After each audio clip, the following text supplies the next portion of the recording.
This is my grandmother's secret recipe to get rid of cough. Alcohol, common alcohol, white handkerchief. You open the white handkerchief and you fold it into a triangle like this, and then you roll it. Bend it, bend it, bend it, bend it, bend it. You get the alcohol,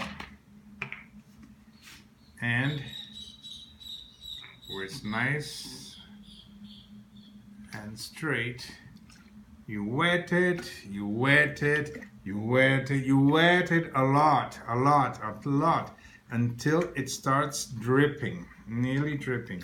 The more alcohol, the better. But on the handkerchief, don't drink it, okay?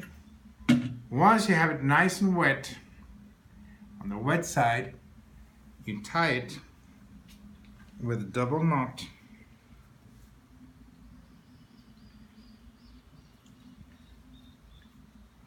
Try not to choke, but it has to be nice and tight. At the beginning, it's very cool and refreshing, and then it gets hot, hot, hot, hot, hot.